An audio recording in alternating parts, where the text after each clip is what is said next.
कि 2047 जब विकसित भारत का सपना होगा तो उसकी एक इकाई ये भी होगी कि सामान्य मानव के जीवन में सरकार की दखलें कम हो, जहां सरकार की जरूरत हो वहां अभाव न हो, और जहां सरकार की बेकारण प्रभाव भी न हो, इस प्रकार की व्यवस्था पर हम प्रतिबद्ध हैं। मेरे प्यारे देशवासियों, हम छोटी छोटी जरूरतों पर भी ध्यान देते हैं, हम छोटी छोटी आवश्यकताओं पर ध्यान देते हैं और उसको लेकर हम चलते हैं। चाहे हमारे गरीब का घर का चूल्हा जलता रहे, गरीब की मां को कभी आंसू पी करके सोना न पड़े, और इसके लिए मुफ्त इलाज की योजना हमारी चल रही है। बिजली, पानी, गैस अब सैचुरेशन के मूड पर है, और जब हम सैचुरेशन की बात करते हैं वो 100% होता है।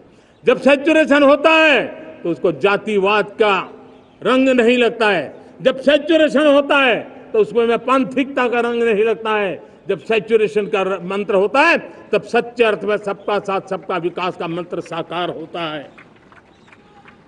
लोगों के जीवन में सरकार की दखल कम हो, उस दिशा में हमने हजारों कंप्लायंसेस के लिए सरकार सामान्य मानवी पर बोझ डालती थी, उन सारे कंप्लायंसेस को दूर किया। हमने देशवासियों के लिए 1,500 से ज्यादा कानूनों को खत्म कर दिया ताकि कानूनों की जंजाल के अंदर देशवासियों को फंसना न पड़े। हमने छोटी छोटी गलतियों के कारण ऐसे कानून बने थे उनको जेल में अंदर धकेल दिया जाए। हमने उन छोटे छोटे कारणों से जेल जाने के जो परंपराएं थी उन सारे कानूनों को नष्ट कर दिया और उसको कानूनों को जेल भेजने के प्रावधान को व्यवस्था से बाहर कर दिया है।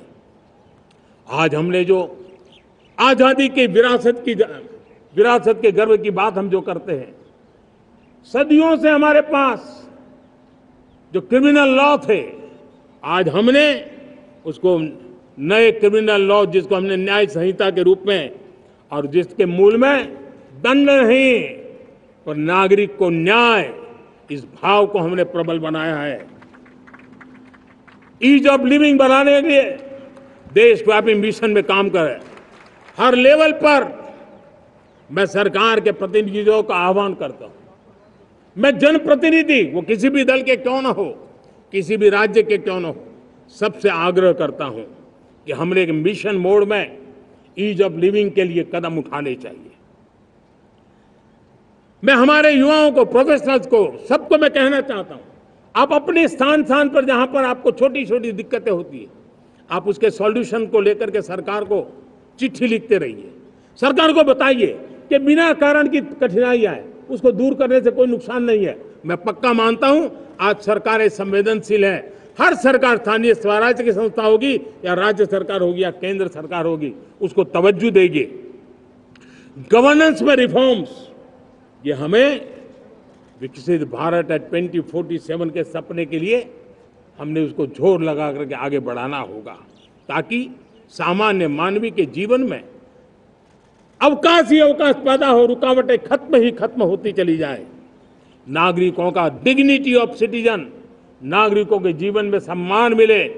डिलीवरी के संबंध में कभी किसी को ये कहने की नौबत ना आया कि ये तो मेरा हक था कि मुझे मिला नहीं, उसको खोजना न पड़े। सरकार के गवर्नेंस में डिलीवरी सिस्टम को और मजबूती चाहिए। आप देखिए, देश में जब हम रिफॉर्म की बात करते हैं, आज देश में करीब 3 लाख संस्थाएं काम कर रही है, चाहे पंचायत हो, नगर पंचायत हो, नगर पालिका हो, महानगर पालिका हो, यूटी हो, स्टेट हो, डिस्ट्रिक्ट हो, केंद्र, छोटी मोटी 3 लाख करीब इकाइयां हैं। अगर ये हमारे 3 लाख इकाइयों को मैं आज आह्वान करता हूं कि अगर आप साल में अपने स्तर पर जिन चीजों की जरूरत है सामान्य मानवी के लिए 2 रिफॉर्म करें,